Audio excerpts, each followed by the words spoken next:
Earth Blend Coffee today? At Earth Blend Coffee, we take pride in offering you the very best of beans across the world, blended and roasted to perfection, giving you superior quality and satisfying and flavorful taste. Experience the world in one cup with Earth Blend Coffee. To order, visit earthblendcoffee.co now.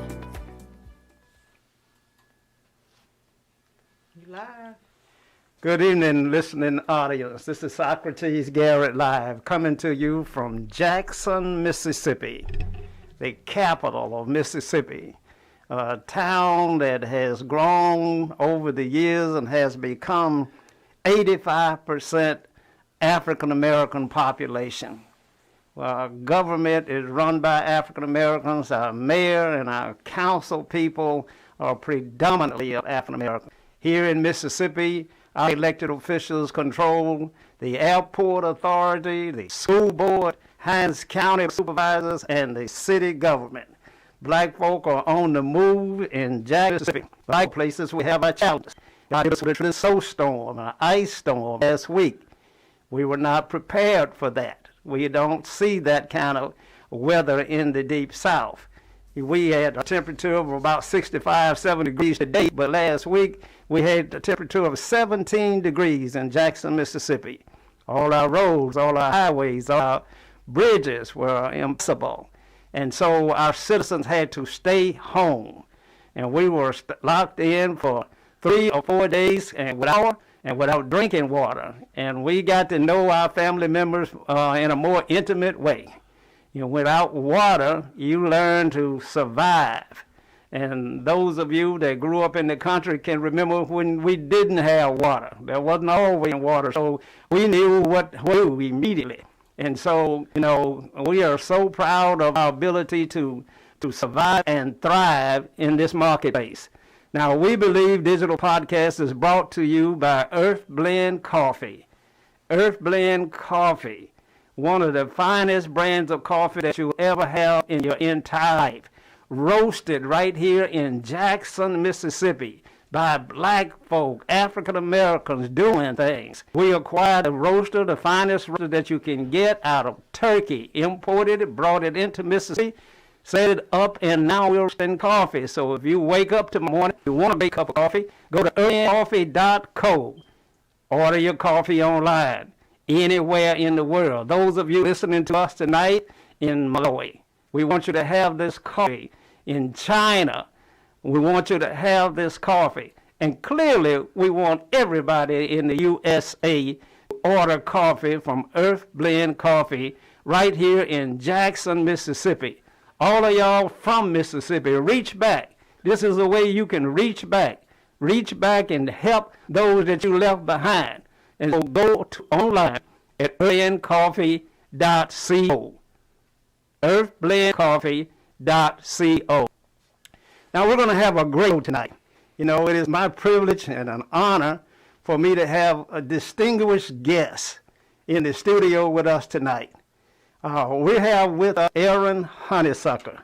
Honeysucker and I go way back. We are childhood friends. We grew up in the country out in Farm Haven in Mississippi and went to Jackson High School. We both played in the band, probably started the band at Velma Jackson. There was no band before me and Honeysucker got there, and we started the band. And both played trumpet in the band. Then we both ended up at Piney Woods Country Life School, or boarding school, because both of us were too bad to stay at home, and so our parents took us down to Piney Woods.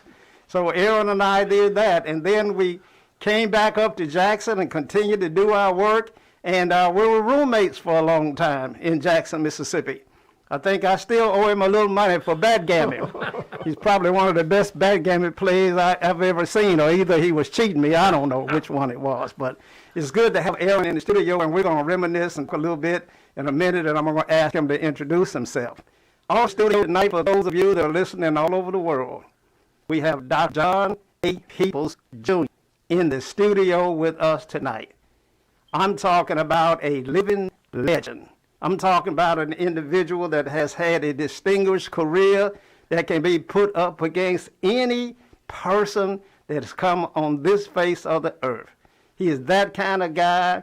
He is 94 years old, pushing that 95. Came in here as live and with a stride that we could hardly keep up with him. And I know that he's going to bring tremendous amount of information tonight. And what an honor and a privilege it is to have him in the studio. So we're going to get started. We're going to start out with Aaron. And he and I get our trivial stuff out the way. And we're going to just share a little bit about, how it was. And tell the folk a little bit about yourself, Mr. Honeysuckle. Hello, listening audience. As he said, my name is Aaron Honeysuckle. I grew up in northeast Madison County and Camden, Mississippi. And with the water problems that we're having here in Jackson, it kind of took me back to that 60 years ago when we used to have the assignment of going to the spring or to the creek to get water to wash up with. So that was not anything strange to me. Since leaving County, Mississippi, like you said, by way of Piney Woods and back home, joined the military by way of Vietnam, back home, retired, and just kind of doing some things to stay busy. I got into the real estate field, where I was picking up a little real estate, having the repairs done, and surviving that way. As a matter of fact, I did pick an area about 10 years ago that I kind of dedicated myself to, 3 or 4 streets that I bought up the property on. And trying to make a difference in Jackson, make sure I clean up and make sure that I have someone to pick up paper around the neighborhood, because I think cleanliness is the key to us having a thriving and surviving city. But anyway, to keep busy, I do a little line dancing around town here, and right now, we actually have no place to dance, but the medical mall has been really good to us to allow us to dance in the parking lot. And we do a little Zoom dance in the afternoon after that. But the focus is not really on me tonight. We're here to let Dr. John People share all the knowledge that he had throughout the last 80 years. So without further ado, I'm going to turn it back over and let him share some things with you. Well, that's one thing about Aaron. He has always been a guy that will take charge. He has now started running my show already. He's already articulating how this thing is going to go. That's Aaron Honeysuckle. But Honeysuckle, we're going to get to Dr. John Peoples, and we're going to have plenty of time to deal with that. He's going to come on around 6 o'clock. And we're going to work with that thing, and we're going to make sure that our audience remembers the legacy and the contributions that this gentleman has made. But tell our listening audience growing up in Camden, Mississippi, what our young men that I see today wearing pants and wearing hoods and all of those kind of things. What is it like for you as a boy out in Camden, Mississippi? What do you do in the mornings and in the evenings? Of course, my life may have been just a tad different from everybody else, and we were fortunate enough to have parents that are. But with that, anything, there are the consequences. With that, with having your own farm, you had to get up earlier than anybody else. As a matter of fact, I can share with you during the summer months, or before we went to school, I was up at 4 o'clock in the morning. 4 a.m. in the morning? 4 a.m. in the morning. As a matter of fact, while I'm there, I'll just share with you, when I got ready to go in service, somebody said, well, man, you're going to have to get up at 5 o'clock. And I was good, because we have 3 hours sleep. We were up that time in the morning. We had the 2-hour chores like feed chickens, slop hogs, milk the cows, all those other things. And we did all of that and finished by the time it was enough to distinguish plants from each other. We were in the field, something in the garden or whatever, all before going to school. Wow. And after school, we came in and started all back over again, working, getting us in the pen, working with the pigs, chickens, whatever. But it was a full-time job for a kid around 5 years old. So how many was in your family, Aaron? Not a large family. We had in our immediate family at the time that long. It was only 4 of us, 1 girl, 3 boys. Okay. But my father died when I was 5, and consequently, the boys had to take on all of those responsibilities that he would normally do. Fortunately, my mom was in education. She was teaching, and didn't give us a break just because a man wasn't there. We didn't have a break around there. We constantly busy. Her thing with a little piece from the Bible, our mind was a devil workshop, and I can promise you that the devil had no place on that spot. And your brother John, I believe, is a minister. Or, yeah, my brother John. I don't know whether he turned minister to hurry up and create some finance, whatever. But sadly, he passed a couple of years ago. But yeah, he was a minister and done well in the field of ministry. Okay. My sister was in the teaching down in the Fayette area, and the brother ahead of me that attended Piney Woods with us was in a bit of law enforcement and stuff, as they say. And finally retired, but still working part-time. Wow. Well, your family was like my family. We worked before we went to school in the morning and worked to dark after we got out of school every day, that's for sure. And Aaron, I don't believe we had much crime at that time, and I don't even recall us locking the doors.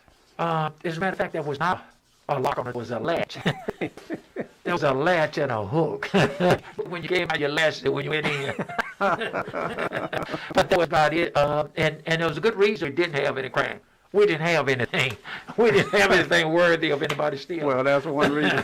That seems like to me they'll shoot you now for nothing. Oh, yeah. You know, so, but it was a hard life, Aaron, but you think it made us better men? Oh, I know sure that it disciplined us very well. I wish that every person could spend at least a couple of years on the farm. It's a teacher within itself. Right. Right. So now you spent a lot of time with veterans, Aaron. I noticed time come out to the VFW that you were a prominent person out at the VFW and the line dancing and involved with veterans. Are you still active with that? Still active. The line dance still active with vets. Of course, our motto is to serve those in need. So we work with that. We make sure we keep check on. We make sure we keep check on the widows. We make sure that we do things in the community that's making a difference in the community. Okay. And so your stay in Vietnam as a young man, what was that like? Kind of took me back to Camden, Mississippi for a minute in the brush or whatever. But the only difference is sleeping outside and sleeping in the conditions. See, they only have 2 seasons over there, and that's wet and dry. And that was a big challenge. But I've always the Camden era, or my growing up era, taught me how to be able to deal with just about anything. So how were you treated, or was it segregated, or how was the Army for you, and how were you treated when you came home? I did notice a difference in going over, where the Caucasians and blacks and all, we were really close. It showed a lot of electricity. The same thing, but I just when we were ready to come home, that the segregation started. They started to spend more time with themselves. They separated themselves. As a matter of fact, we came back, it was probably more them on that side than us on the other side. Oh. And it wasn't just them. I think blacks as a whole wanted to be segregated. Oh. They wanted to be where they could talk and say whatever. As a matter of fact, they didn't use the N-word so as they do today. But once you got with the blacks, you could feel free to use the N-word or whatever. And we did have pride enough not to use it anywhere we were coming in contact with Caucasians. Right, right. Yeah. Well, I want to thank you again for your service to the country. I want to thank you for the system how you stay involved, how you deal with children. I've seen you work, young man. I've seen young men run away from you because you work so hard. And I knew you were a strong man and tough on your kids and things of that nature.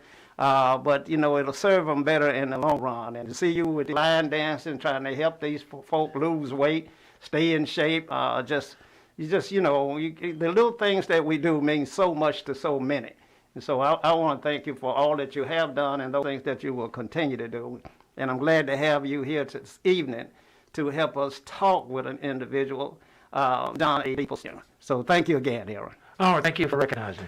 Now, with a short break here, and I'm going to let Earthly Coffee run a commercial again. The finest coffee that you can get your hands on, brewed right here, roasted right here in Jackson, Mississippi. Go to earthblendcoffee.co. That's earthblendcoffee.co, and you will be able to purchase the coffee. Those of you that are watching us on Facebook, you will be able to see the commercial for blend that's running. Those of you that are watching us on Apple TV, those that are watching on Roku, Amazon.com, you will be able to see the commercial running now. We Believe Podcast Studio is broadcasting through iHeartMedia, Spotify, Amazon, Cool, Apple TV, and our own form. So we are trying our best to get the word out. African Americans have to control the narrative, have to be in charge of communicating how we're doing and how we're being treated, and have to talk about how we were treated at the time. And so, to order, commercial. And after that, we're going to be back with Dr. John A. Peoples, Jr.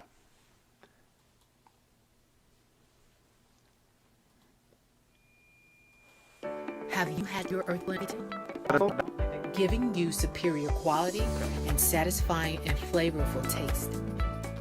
Experience the world in one cup with Earth Blend Coffee.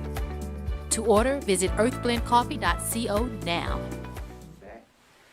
Well, we're live again. So now it's time. Our guest of the evening, a young man that has seen so much, an individual that has had such a stellar, distinguished career. Author, college president, pioneer, man, we were talking about the Army with Aaron Honeysuckle a few minutes ago, but we're talking about individuals, some things that we don't even want to remember, can't even dream of. I have with us tonight Dr. John A. Peoples, Jr. And welcome, Dr. Peoples. Thank you very much, Brother Socrates. It's an honor for me to be my good friend Aaron Honeysuckle. And Socrates, I've known him quite a while. We used to play golf at Grove Park. That's right. I'm a Mississippi native. It was the home of Mississippi State. When I was a kid, Mississippi State was bigger than Starkville. But I had on a dance hall and a cafe. It was called People's Hall.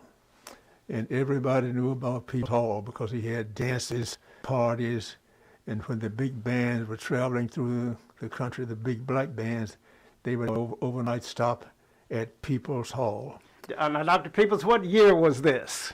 Oh, well, you're talking, frankly, I'm 94 years old. That's true.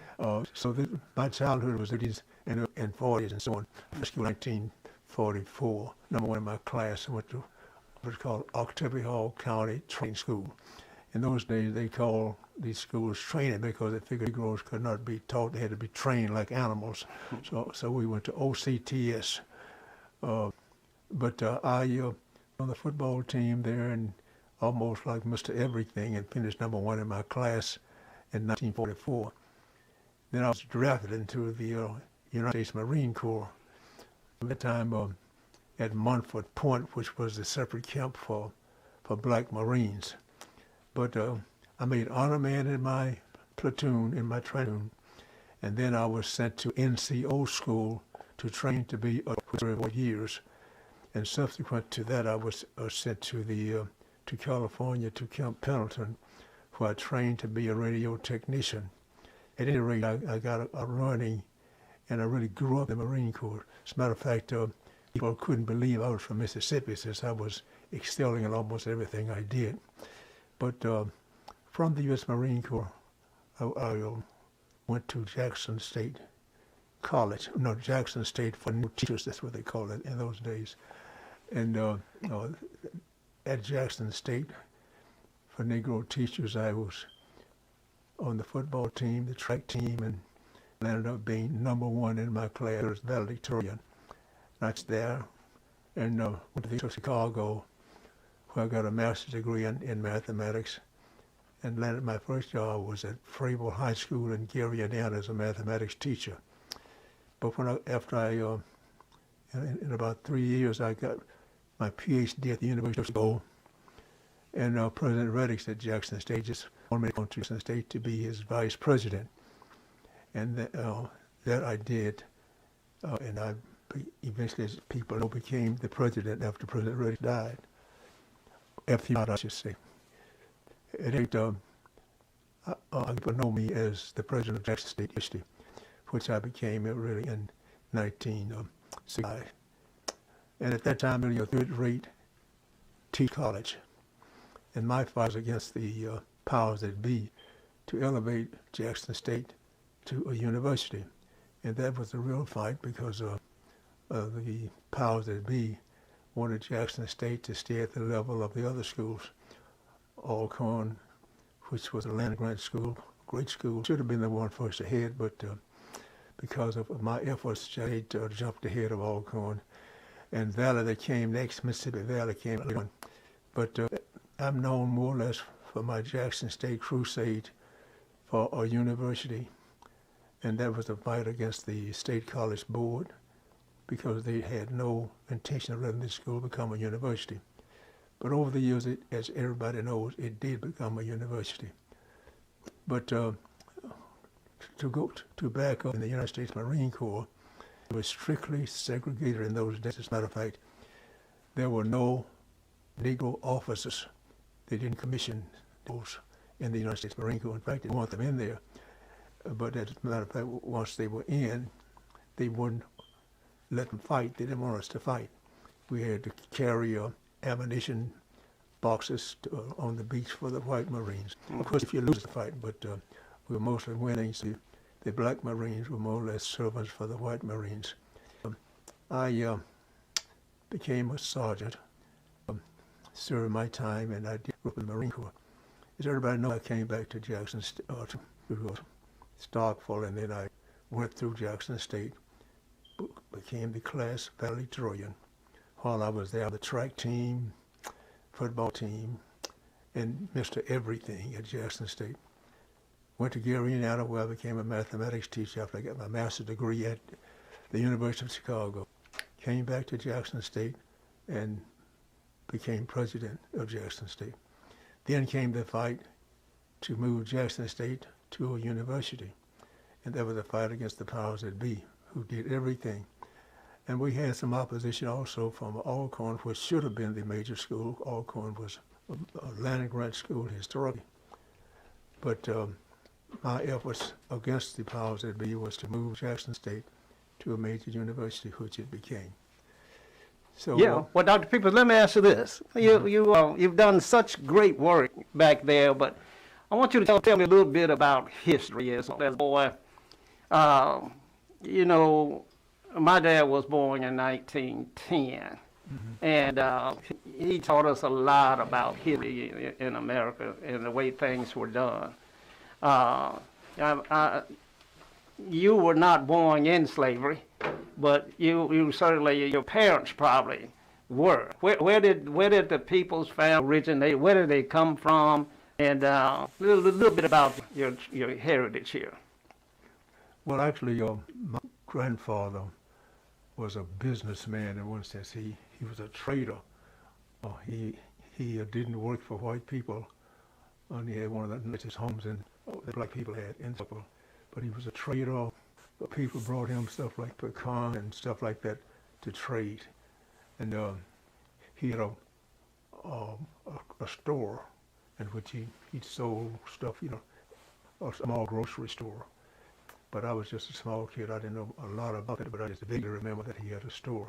And my dad, who was a waiter in the People's, it wasn't his cafe, it was called People's Cafe in Stock. He was a waiter, but then he wanted to have his own cafe. So he opened his own cafe, which was called People's Hall. Well, as I might have said earlier, all the big bands that they were traveling through in those early days would stop there. And that's where parties were held by young people. And so it was known as People's Hall. Well, great. So, Doc, you've seen so much. And so I'm going to keep drilling you a little bit because we need to know and learn as much about things as we possibly can. And people all over this world need to understand. Now, while you were president of Jackson State University, I believe there was student unrest. There was a revolution. Students were actually killed. What happened? How did that come to the university?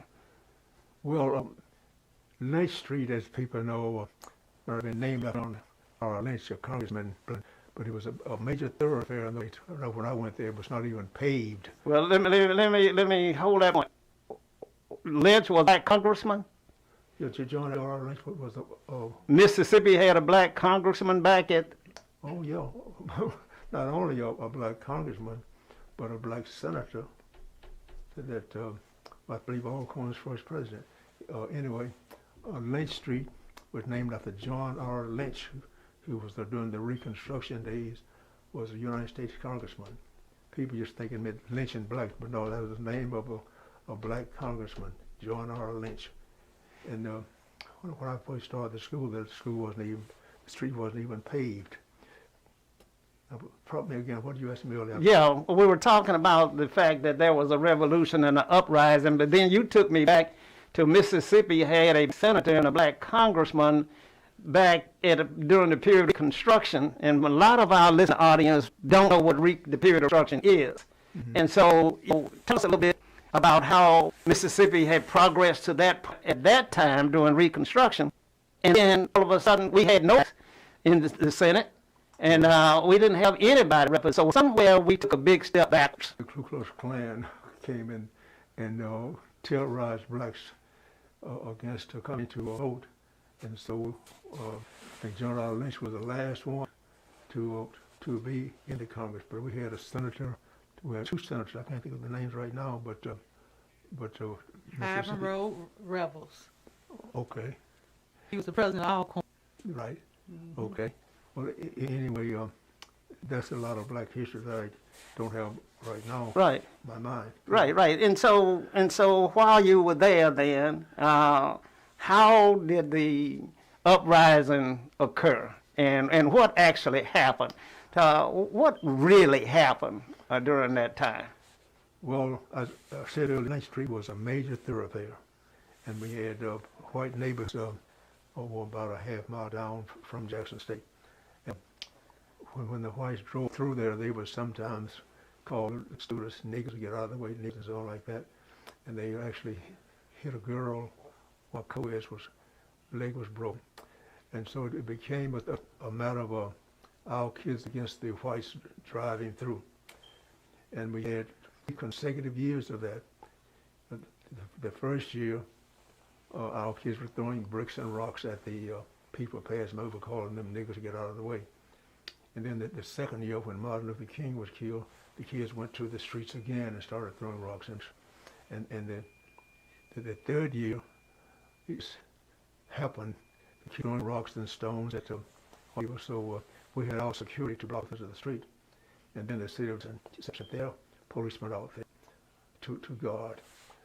And then there was construction going on in the street, and there was some big tractors and trucks down there, and some of the we call street boys set fire to one of the trucks by throwing one of the lanterns inside the truck. And then they called the fire department.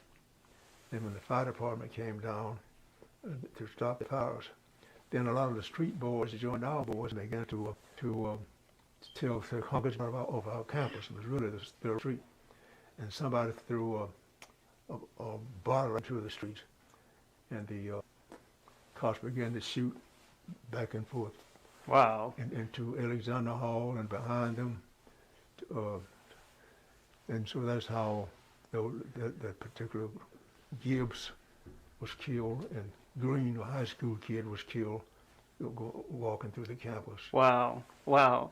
John, it must have been tremendously difficult for you as the leader to see. Actually, I thought they were shooting firecrackers out at the president's home. And I said, these kids shooting firecrackers out there for? And when I looked, then a whole horde of boys jumped at the president's home. Told me to get out. Why'd you lift us? I said, what's going on? I didn't know. Anyway, and one of the kids said, don't blame Dr. People, but you got to come out. You got to come out of the president's home. And so all at once the National Guard came to my door and said, we were told not to let you come out, so I'm coming out anyway. Huh. And so I went out there, and of course they had the whole kids, you just hear screaming, you could smell the gunpowder. And so anyway, got out there, and my security gave me the bullhorn, and I told the kids to go back inside. They said, no, you're not going back in, Dr. Peebles. They were inside, they shot us. And so actually what happened, they landed up, what's the kid's name, his name now. Anyway, he was standing up on a table, and he was reciting Luther King's peroration, his last speech. I said, this must be a dream. That's Martin Luther King over there. Anyway, it turned out to be the guy's. Anyway, I asked him to let me go home. I asked the kids to come down and go back in. They said, we're not going back in. So finally, the decision was that all the girls had to come out on campus and bring a blanket and said, bring Dr. Peoples one too. and so I ended up sitting on the ground with two girls. I said, I got to go see. Can't stay here. I got to go see what happened. Right. Somebody got shot. Right. So when I went back to my house, president's home, and called the police, we found there'd been several girls shot and two boys, two men, Philip Gibbs and another high school kid. Wow. And that was something I had to close school down. Folk from all over the country started coming to Jackson State this happened. Right. But anyway, the class of 1970, who was having I believe a special commencement this year in May to celebrate 50 years ago. Wow. In which I got to make a speech there. Right. Well, but, Doc, we Aaron and I were certainly involved. I remember the highway patrol coming down to Alcorn, and every student that ran out of their building, they would with a billy stick, and then everybody putting buses and loaded up and hauled off jail. It was turbulent times in Mississippi. Yes, I all those times. As a matter of fact, I was a boy that President White went way beyond what I even thought about doing. They called buses and hauled the kids away. President Boyd told me that those kids out in the stadium having sex, and so he called the buses to drive. He said there no drawers out there, and I made them go home without those. I don't know if that was true or not. That's what Boyd told me. Boy was president while I was there at Alcorn. Okay. Yeah. But at any rate, those are some times. The turbulent times. The class of 1970 is having a special commit, in May of this year. Yeah. A 50-year celebration. Well, because I had to close down the school, and they didn't really have a graduation. Okay. So they after 50 years, they're going to come back, and you're going to be speaking to them the same way you would have been had they had the graduation in 1970. Right. So they're 50 years older, so they're in their 70s now. But some very nice kids in there. I had no choice to close the school down because there was so much commotion. Parents called their kids to come home. All that stuff. Well, I'm sure your decision saved lives. Yeah. I'm sure of that. I mean, at some point in time, faith, somebody has got to have the wisdom to be able to navigate and mitigate the things that could have just destroyed a lot of people. The captain said there was a sniper on the 5th floor of the women's dormitory. I said, why didn't you go get him? You don't leave a sniper up there. Right. They Right. said a It sniper wasn't shot going at him, and they started shooting back. I said, did you leave that? Why didn't you go get a sniper on the 5th floor? But So they were probably one of them, Doc, if he was up there. No, they were in a With nobody up there, dormitory yeah. on the 5th floor at night when the cops. Yeah. Well, that's what they when they went to trial. That's the lie they told. Okay. Aaron, feel free to jump in anytime you like if you got a point that you want to make with Dr. Peoples. Well, prod me on what you want me to talk about. Yeah, I was just telling him, Aaron, that if he felt like he'd make a point, to feel free to jump in Oh, anytime. good. Yeah, but Doctor, you grew the university from 2,200 all the way up to 7,800. Now, I don't believe they got 7,800 today, quite frankly, but They have kind of gone back a little bit. But, how did you do that? well, I got involved with the alumni because back in those days, the alumni didn't even send their kids back to Jackson State. There was no literate. And so I, with Mr. Bishop, Mr. Bishop, the president, along with Gary Lackett, whom I made alumni payers, we traveled all over the country to getting our alumni and their kids to Jackson State. He's still working, isn't he? Oh, yeah. Yeah, I hear his voice, and Dr. J. Lee, he all over Facebook all the time. So Lackey is still doing what you taught him how to do. He doesn't work for the university, but he's an advocate. But he was a young man, and he and I and Mr. Ed Bishop used to go all over the country setting up chapters and getting people, send your kids back to Jackson State. So the things I did in ROTC to Jackson State and getting new degrees and new programs caused the alumni to send their kids back to Jackson State, and we built that school. It was hard to get new for those days because they tried to keep us as a third-rate teachers college. Mm-hmm. But I kept them for degrees. So I asked me one day, he said, the board of trustees, what do you want? That's what we all got. Want the same thing? That's what we all got. That's right, Doc. That's right. And so you were able to grow the university, and I believe it was a powerhouse, and you had so many star athletes that came out of there. Oh, yeah. I mean, everybody knows about Walter Payton and all that group of folks, but you had an athletic program back in that time. Yeah. I went to Alcorn, so I know we suffered at the hands of some of your, and so, Alcorn's a great school. I recall when I was in school, we played against Alcorn. My last game, too. But Alcorn had a tremendous program always. As a matter of fact, I have a scarf. What's the kid? They named the stadium after, what's the guy's name? Spinks. Yeah, Big Jack Spinks. I caught a pass like this, and Spinks came up and we had no face mask, Wow. He came, put his and cut my. Spinks, Yeah, I thought. Yeah. Because the people, they say, "You blessed me, I'm okay." He must have been a mighty big man. Well, he was skillful. Yeah. But all I know is when I caught the pass, he came up and put his arm and skinned me right here. And I thought it was sweat. Well, I said, "People, you bleeding?" I said, "I'm okay." I found out what he did. Yeah. I believe Spinks played in the pro league after his career. Yeah, he was Alcorn's first pro, I believe. I believe so. I believe so. They named the stadium after him down there, Yeah. and I had a chance to talk to Spinks on a couple of occasions. Him and Cassim and I did too. and Danzig. At that time, I believe he was in a wheelchair. Yeah. And I went and talked. I said, "You don't remember, man? But you're the guy that put this skull in my eye when we played Alcorn." Well, how did you put up with Bob Hill? He was just. I remember the day that he hit Cassim on the 50-yard line at the football game before the game ever started. Bob Hill, your coach at that time. Well, Bob started us back to winning. Our team was so bad one while until on fourth down, we run the ball. Because if you kick it off, they would run it back. Every time we played Grambling, everything, we would kick it off. Every kickoff, they run it back for a touchdown. So fourth down, the coach would run the ball. They were really funny. But Bob Hill came. We were losing. When I went through two coaches, and Bob Hill came in. He's Dr. Peoples. He said, "I can change it around." He got Walter Payton. That's what helped him. Mm-hmm. Walter Payton was at Kansas State, and they wanted to give Walter Payton a tutor. treat him like a dumb nigger, you know. Mhm. And so Peyton wanted to come home, and they wouldn't let him come home. So his brother Eddie Peyton came into my office. Dr. Peebles, I have a little brother. He's a good player. He may be as good as I am, but he's at up at Kansas State, and they won't let him come home. I sent for Bob Hill. He said, "I can get him, doctor, if you let me do what I got to do."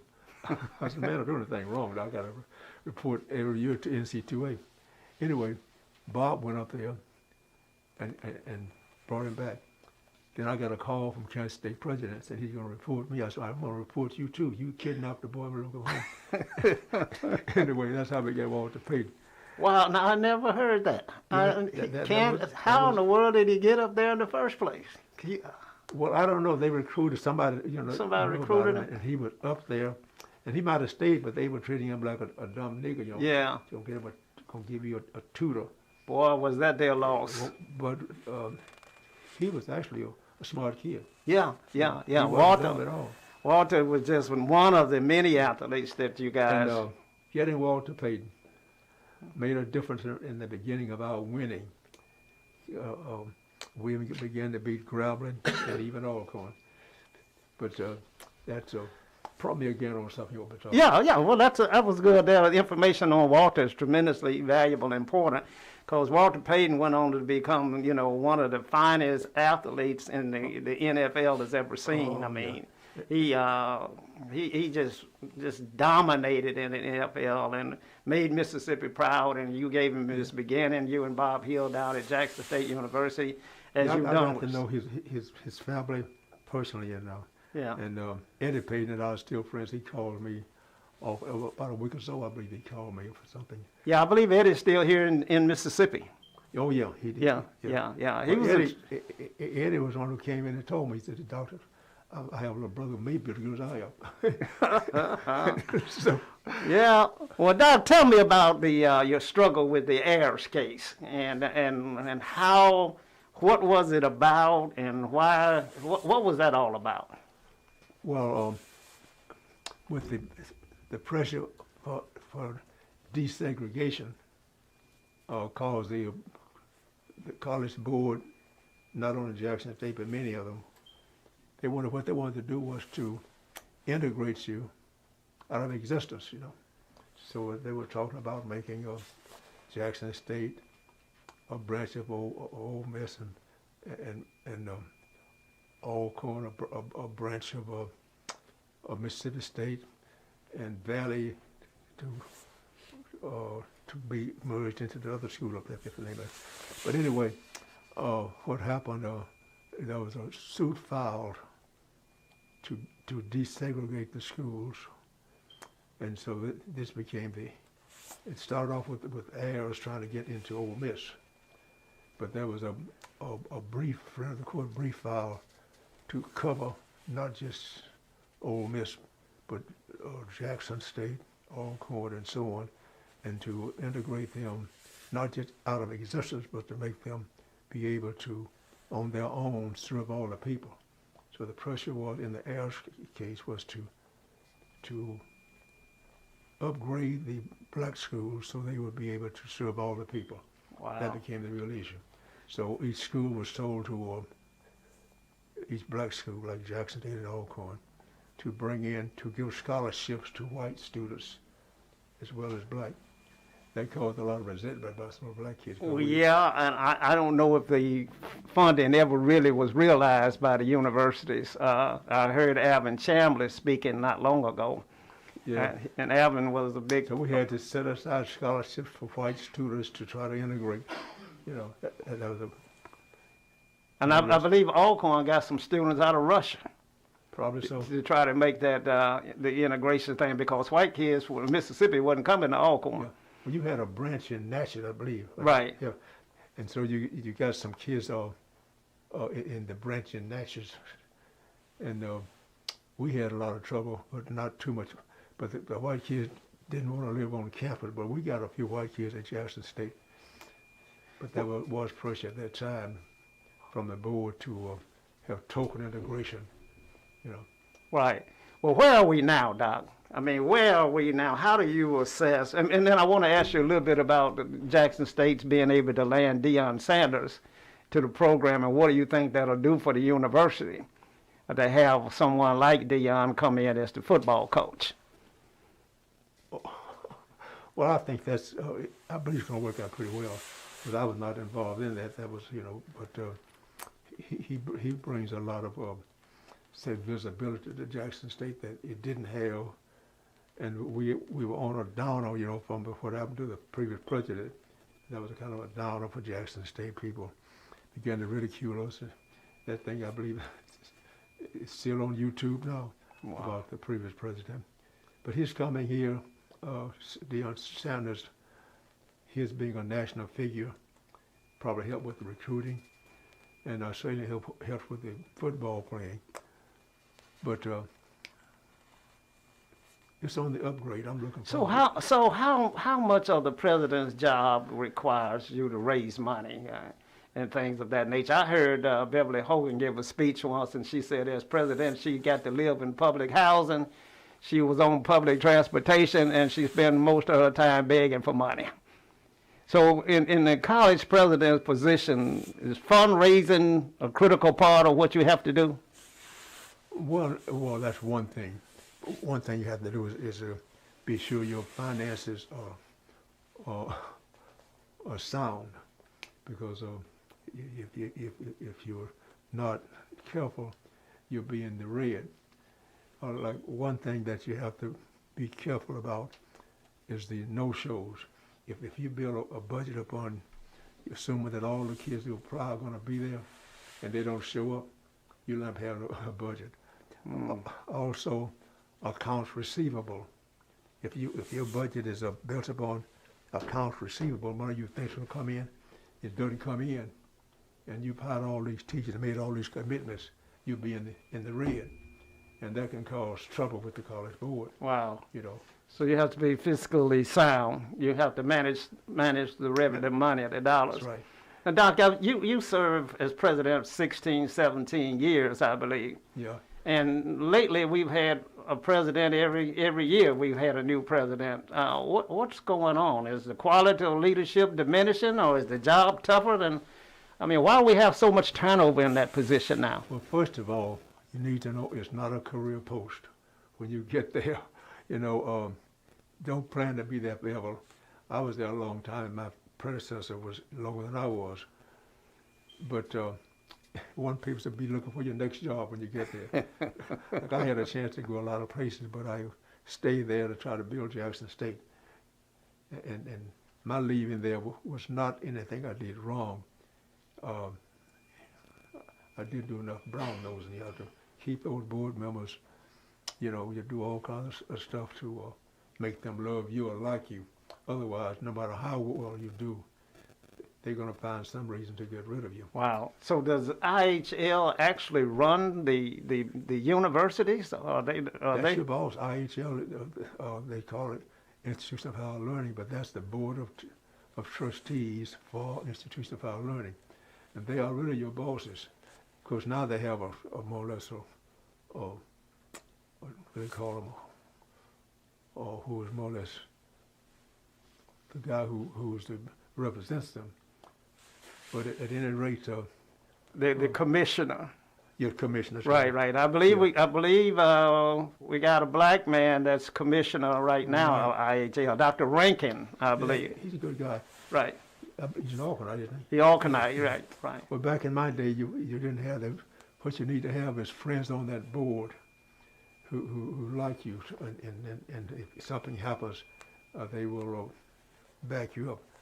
Because I knew once Jackson State was always getting extra money from foundations and from the government, much more so than Alcorn and Valley. So the college board wanted to take some of Jackson State's money and give it to Alcorn because they didn't get the money. Well, one of the legislators heard about that, and they took the money back and put me in trouble. The board said I went around them and went to the legislature, which I did. My alumni did that really. But they were talking about firing me. Wow.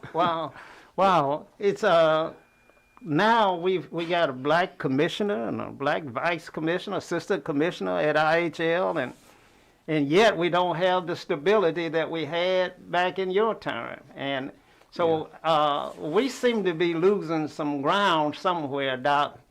I don't know what's causing that. We're more educated than ever. Well, as I said a few minutes ago, it is not a career post. Okay. Don't go there planning to be there like in the old days where like Reddish stayed there 25 years, and I was there 18 years, but those days are over. When you get there, baby, be looking for another job. I had a chance to go to California, I had a chance to go to Tennessee State, so on. But I hung in there because I was committed to the alumni that I was going to stay there and build Jackson State. Wow. But, you got to be able to deal with those board members who will try to come in there and tell you what to do, and all that are supposed to, but if they're your bosses. Good. We're going to take a break here now. It's time for a station break, a commercial that's going to be running on all of our network affiliates. And so we'll be right back with Dr. John A. Peoples, and we're going to be talking about his books. He is a author, publisher, and we want to talk a little bit about his books when we come back. We'll be right back. I'm sorry, I forgot those books, man. Have you had your Earth Blend coffee today? We got it.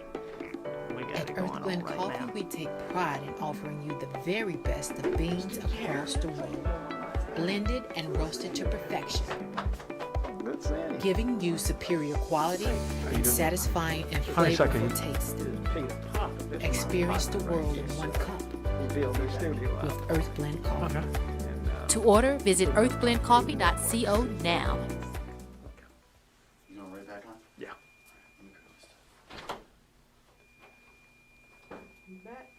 Again, we're here with Dr. John A. Peoples, president of Jackson State University for some 18 years, led the university to tremendous growth.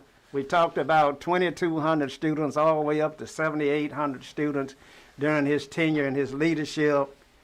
Had to lead and manage through the most difficult times ever when there were actually rioting and students conflict and combat between local police officers, state officials, and the black community. 2 kids were killed during that time. It was just tremendous, turbulent time.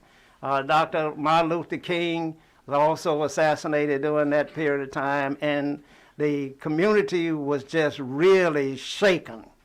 And it was people like Dr. John A. Peoples that were able to stand in and have enough collateral and enough value in the community to be able to say to the students, stand down, quiet down, let's work through these things because, violence begets more violence and more people are going to get hurt. And Dr. Peoples led through that tremendous time, and we really appreciate all of the things that you have done and what you have stood for, and what a role model. What a role model you have been and continue to be. I had an opportunity to play golf with Dr. John Peoples, and at 90 years old, he's got the perfect golf swing you ever wanted to see, and spent a lot of time perfecting that as he perfects everything that he's ever done. And so it's just an honor to have him here with us today. Dr. Peoples, tell us a little bit about your golf game and your extracurricular activities and things like that. What are you involved in these days? Repeat one more time. What are you involved in these days? What keeps you going? And how does it feel to be 94? And well, first of all, I own some golf clubs. I own some golf clubs. I used to play golf, but now I just own some clubs. You own some golf clubs. Yeah. Well, Doctor, your swing was so perfect. So, how did you spend a lot of time at it? I tell you, man, 94 years takes its toll. It does take its toll, And, I bet. So I play with Aaron, and we have what it's called a get-go stroke. We play we play holes, Uh-huh. and they give me what we call a get-go, from a get-go, I get one particular hole. Or they give you one hole? Yeah, now they give me two. I want three. Well, Doc, I watched and played with you a long time, and of course, back in your day, 70 and 75, you were hard to deal with, hard to beat. Oh, yeah. There's no doubt about it. Officer Friendly used to hit the ball about 35 feet down, straight down the fairway, but he'd always take my money. And I could never figure that out because I was younger and stronger. I'm hitting it wild everywhere, but he was just straight down the fairway. Straight down the fairway, about 50, 100 yards at the most. Get up there and make his putt. And then at the end of the day, I'm paying it. And so you've been a role model to so many, and not only in your professional career, but your athletic career. And you're recognized a lot in the community these days. Well, thanks, and so, the community recognizes the contributions that you have given and made. Well, I'm honored to be still remembered because, a lot of time had gone by. Speaking about my book, it was kind of a catharsis in a sense to go back and tell the story because of the way I lived, I wasn't too happy about it. The book is called To Survive and Thrive, which meant that the whole thing was to be able to survive, but not just go along with the program. To thrive means to grow as you I wasn't trying just to go along to get along. There was always a struggle, and I had the academic struggle was the biggest thing, because the college board wanted Jackson State, Corning Valley to be just third-rate teachers' colleges. And I was always asking for new programs. And sometimes the board member, what you got controversial, Dr. People? Well, controversial means that you're asking for a new program. Mm-hmm. And I said to myself, what y'all got, white folk? I said too loud. Right. Well, now we got a distinguished guy that's going to join us. Aaron, let both sit there for a minute. This is a young man that has joined us in the studio that heard that you were going to be on tonight and decided that he wanted to come by and say hello and just reminisce with you a minute or two. Bo Brown, everybody knows he defected from you. I didn't recognize who it was. Yeah, I know Bo Brown quite well. You know him quite well? We go way back. He didn't go to Jackson State University, I don't believe. John, during your time, you let him get away, didn't you? Here's my insurance man. Sure. Bo is and Mr. Garrett too. yeah, absolutely. Bo, it's good to see you. Thank you so much. I recognize that you're a busy man now, that you're a member of the legislature, you're doing all of the things that you've done. I believe you retired from the insurance business a little bit, but yes. You know you have a radio show and things of that nature, and it's just always good to see you, and I'm glad you could stop by and reminisce a little bit with Dr. Peoples. Well, first of all, let me commend you for this outstanding studio, Mr. Garrett. This is my first time up in here. I like your motto, and of course, looked like Deion Sanders stole a part of your motto from you, didn't he? Well, what did he do? Believe is a part of his motto for this team this year. Okay. Well, we can share it. I'm sure you've had that up there for some time. Yeah. And he just came on board, but I'm delighted to be here, and I want to congratulate you again on getting this going. You mentioned Dr. Peoples was going to be here, and could I come out and say a few words? Ironically, I've followed Dr. Peoples. He doesn't realize this on paper, perhaps, and historically, when he was a great football player at Jackson State University. He played back in the 40s, and he was an outstanding player. He played with some of my old friends like Eli Grayson and Tommy Williams and all those people that most folk don't remember. And of course, he was in the era just before Bob Hill, and so I remember him doing that particular era. But the biggest thing that I've thought that I would like to give Dr. Peoples an accolade for is he put Jackson State on the map, so to speak, in terms of making it a first-rate university, not a college, but a university. And I just heard him mention what he was considered a radical, so to speak, but he was asking for programs for his people. Right. And he had outstanding. He kept a good staff around him, And I don't believe Doc ever had any yes men around him. He was not the type of leader that would want to hire somebody to say yes to everything that he proposed or wanted to undertake. He's a man of facts and figures, so to speak. Had a wonderful secretary, Miss Morris. She was one of my clients, and a wonderful woman. Okay, And yeah, she kind of ran things for Dr. People. All right. And Dr. Esther Smith. Oh my, he had a great staff. You can't. Great T.B. staff. Ellis was the man, was his athletic man then, Yeah. and they worked like hand and glove. Right, right. And I tell you one thing Doc did, and I wanted the people to know this. Doc would come out on the football field, and by the way, Doc, as you know, I was broadcasting, helping broadcast the games during that era in the late 60s and the early 70s. But Doc would come on the football field, Sock, and wouldn't say very much, but he would come out there like on Fridays when the team was going through the walkthroughs and getting, warmed up, but not really practicing, getting ready for the game.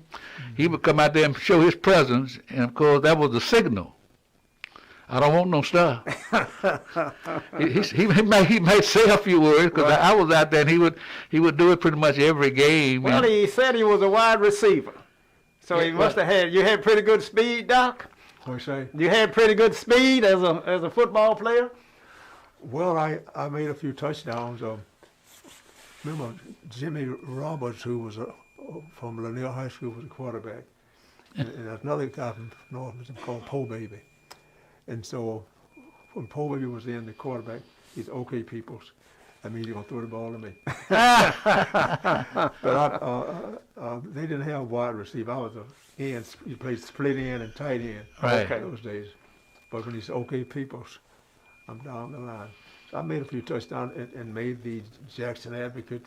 At that time, they had a black paper. I still have those clippings there. Yeah. But Wow. later on, when they started getting big guys, back in those days, we had guys who were playing guard, we were 150 pounds. Yeah. Yeah. In my case, I weighed 170 all the while I was playing football, 170, and I was, for my day, a pretty good pass catcher. Mm-hmm. I call. I made the papers, but that's another story. Yeah. Well, Bo, this is also Black History Month, and what a pleasure it is to have John Peoples, Yes, sir. 94 years old, still here in Mississippi, active every day. Right. To just recognize him for the contributions that he's made to the state of Mississippi and to the world. It's just something that we just can't let pass by. And Bo, you have so much family history during in your family. Just tell us a little bit about that and how your family shapes up with Dr. Peoples and things of that nature. Well, I'm glad you asked that, and Dr. Peoples probably is going to be a little bit surprised with this statement. But if he recollects it, he can pull it up. Dr. Peoples and I.S. Sanders were great friends. I.S. Sanders was, of course, Dr. Peoples, my brother-in-law, as you know. And I.S. Sanders and Dr. Peoples had the most respect for each other. Sanders was a businessman and a retired long-time professor at Alcorn and long-time principal at Lanier High School. And so I remember back when I was a youngster, Dr. Sanders and Dr. Peoples were always communicating about various things. I don't know what kind of advice they may have done, but they were peers. Although I think Dr. Sanders was much older than Dr. Peoples at the time. Right. And but Sanders was considered a great educator, a great mind. So I don't know whether you call on him or not, Doc. At the Tougaloo dance, we sit at the same table. Yeah. Dr. Sanders.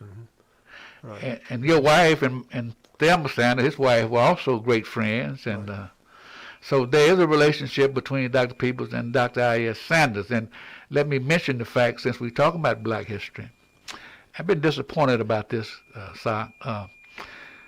The only house and car bombed in Jackson, Mississippi during the Civil Rights era was the Sanders' house and car.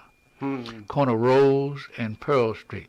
You very seldom see that in the historical annals talking about the civil rights movement. And I can't understand it to save my life. And I know that it's historic. I have pictures of the scene of that, because I was in college at the time. I was way in Tennessee. It happened in 1964, and but you know, I'm just saying, they talk about Vernon Dame because somebody lost their life in that situation. But in terms of getting a house and a car bombed, and they were waiting for him to get in the car the next morning to crank it up, and it would have no doubt killed him. Yeah. But you know, I'm just wondering about why we cannot get that out from under the cover, so to speak, because it's a very significant situation in the movement. Well, I tell you, we got so much to talk about, Bo. And we're going to get you back over here, and you and I are going to really reminisce a little bit about Black history. I know you didn't mention your sister, but I know she was very active in the movement, et cetera, as well. And Summers over there at Summers Hotel. No doubt about it. Tim Summers' dad. We got so much to talk about. And let me tell you, it's not cutting you off. Yeah. The Elks. People don't know what a role the Elks played in the civil rights movement. The Elks, as a matter of fact, was one of the organizations that did most of the bailing out of the civil rights workers that were arrested. Right. And the Elks brought their bond up, and also the Elks organized food giveaways and water and stuff. They would allow them to bring that down there to them. So a lot of folks don't know the role the Elks played in supporting the movement. Right. Well, the engineer says we're getting close to the end of our show tonight. I just wanted, Doc, for you to tell us a little bit about your book a little bit more. And I believe you have written a couple books. Yes. And tell the people where they can get them, and you know, what you want people to really know about John Peoples and what you really tried to accomplish, John. Okay, I really have two books. Yeah. The second book is Selected Speeches of the 6th President of Jackson State. The first book is To Survive and Thrive. In the book To Survive and Thrive, I really tell about my experience at Jackson State. Right. And I've had what is called the academic struggle. There was a struggle against the powers that be for Jackson State to move ahead. They wanted Jackson State to remain a third-rate teachers' college. Yes. And I was determined we would go beyond that. Now, the Ayers case gave me an opportunity to really get some leverage, because those lawyers would come and talk to me privately before they went to court, and I would give them some pointers. Now, this was not known by the college board, but they would come to my house, and late at night we'd be talking about some points, for them to bring up in the trial. But the Ayers case gave us the leverage to get things that we would never get.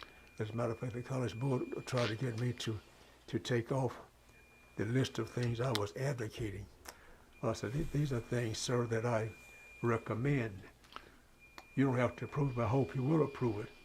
But that was a real struggle, because I came in their disfavor because I wouldn't move the things that I was recommending that the college, that the state give us in our academic program.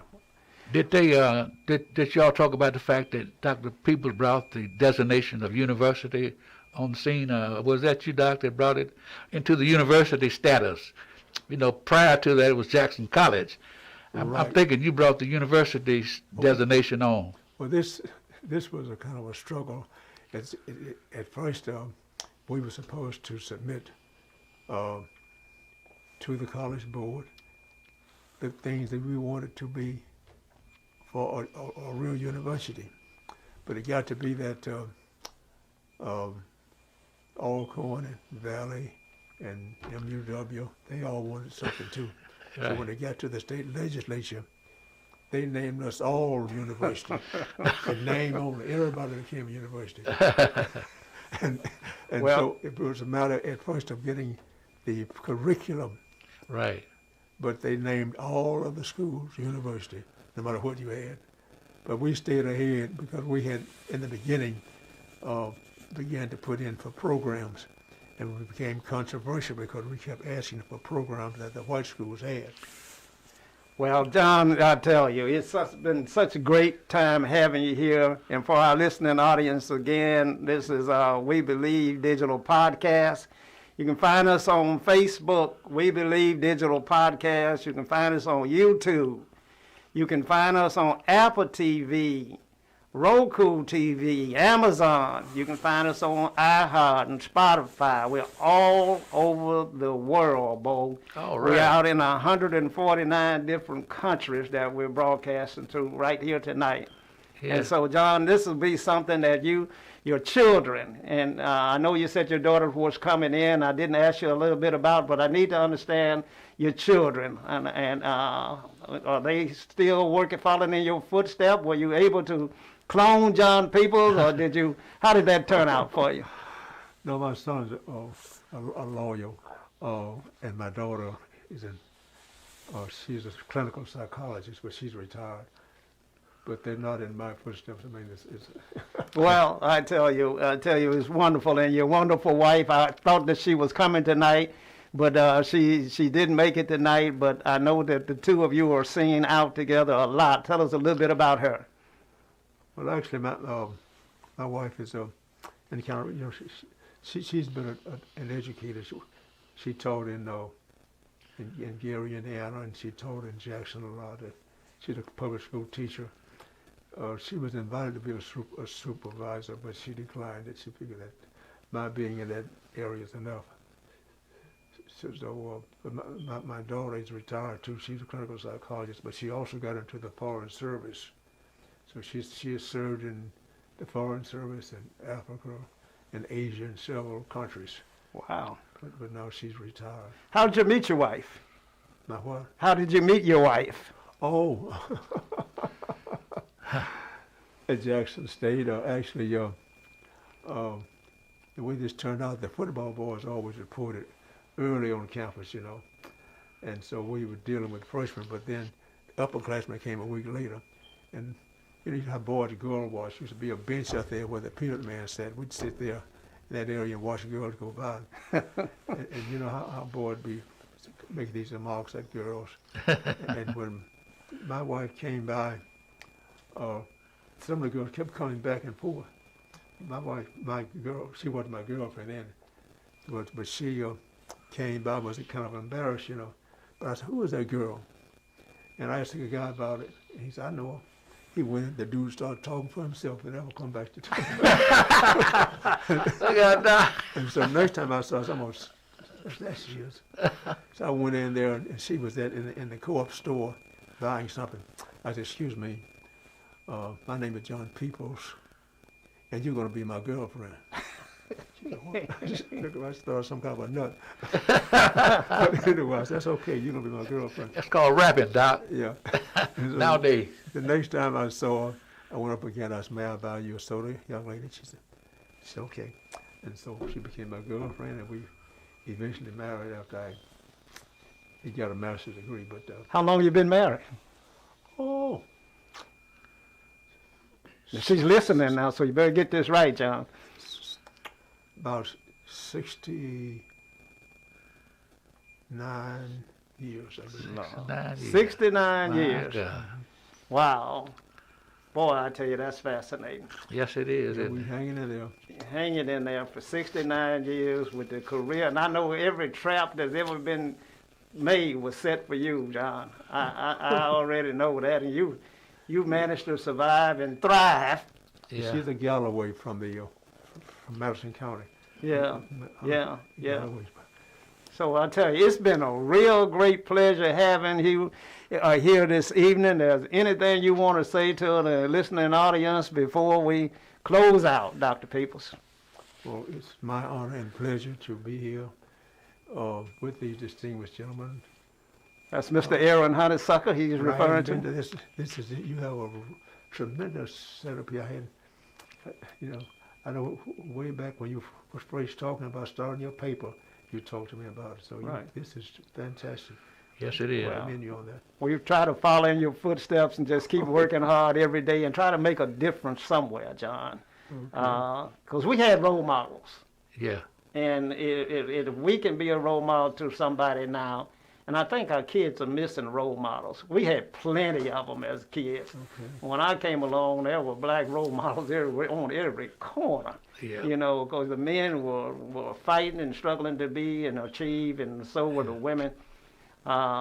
Kids today probably don't have as much of that to look up to. So I want to thank you for being a role model. And I want to thank you again for everything you've done and the sacrifices that you made to stay in Mississippi. Because as you said, you could have gone anywhere you wanted to, but you decided to stay here and try to make Mississippi a better place. And I want to let you know that your work is not finished, because Mississippi still needs to be a better place. Oh, yeah. And we need you to stay on the battlefield and stay involved. I'm just glad I stayed, because they tried to get me to go to Tennessee State to be president. I declined that. I said, I'm going to make Jackson State just as good. There you go. There you go. There you go. And you made it even better. I'd Yeah. like to get his take on our new coach at Jackson State. Had a fantastic win this weekend, but some negativity to keep coming out that somebody stole his stuff Right. or whatever. And what do you think, Doc, is the effect of that negativity when it comes to recruiting students and the recruiting of the athlete? Did you, probably again, I didn't, all you said. He said, John, I'm talking a little bit in the mic. He said, what is the impact of Deion Sanders' merchandise being stolen this past weekend? And, Twice. you know, how will that affect the university? Well, you certainly got off to a good start, to tell us. Football. I'm not directly involved in Jackson State, and because people try to say, dude, still trying to be president of Jackson State. So anything I say will reverberate, you know. So, but I'm glad he's there. I haven't had any one-on-one with him yet. So I think it makes a difference, because, you know, we had a kind of a down about a year or so ago when the other president kind of flip-flopped. So I think Sanders is going to make a difference, but he still has to get into SWAC. Well, we're gonna get Deion on the show, Aaron, and we're gonna let you ask him that question and see exactly how he's doing and faring here. He's had a tremendous victory, so off to a great start there, and I think he had a great recruiting class. Bo, you know more about sports than anybody I know. So I mean, what do you think his start out is looking like? Well, I think the team played with a lot of energy. I noticed that. A lot of energy, a lot of get up and go, so to speak. The defense, as he's been telling folk, just simply overpowered to Edward Waters. Although we must keep in mind that Edward Waters is an NAIA Division I school that basically plays in conferences like Fisk, Tougaloo, and Philander Smith, and all those kind of schools. So you can't really gauge it strictly on the team, but you can gauge it on the play that we saw, which I say again was a lot of enthusiasm, a lot of quickness, and just overwhelming defense. So Right. I think he's going to be successful, but I don't know about the undefeated as he is proclaiming. Well, we'll see. Preseason. We'll see. Again, our time has run out. Dr. John A. Peoples, Jr., president at Jackson State University for over 18 years. A man that served this country in the Marines, served this country as an educator all over the world, brought Jackson State into a prominent position, grew it from 2,200 students all the way up to 7,800 students, managed through the turbulent times in the 60s where violence was rampant, never had a financial or fiscal problem at the university.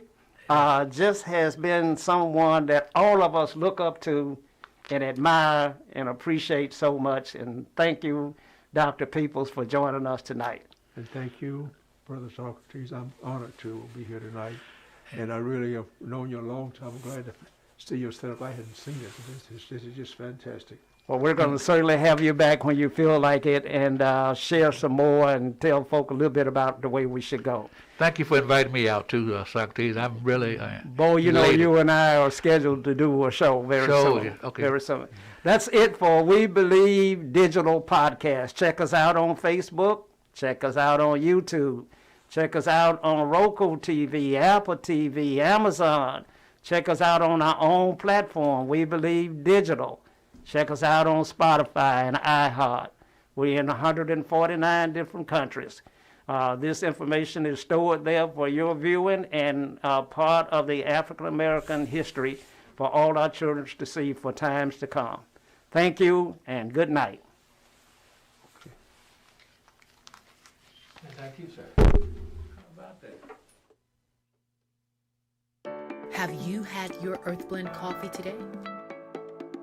At Earth Blend Coffee, we take pride in offering you the very best of beans across the world, blended and roasted to perfection, giving you superior quality and satisfying and flavorful taste.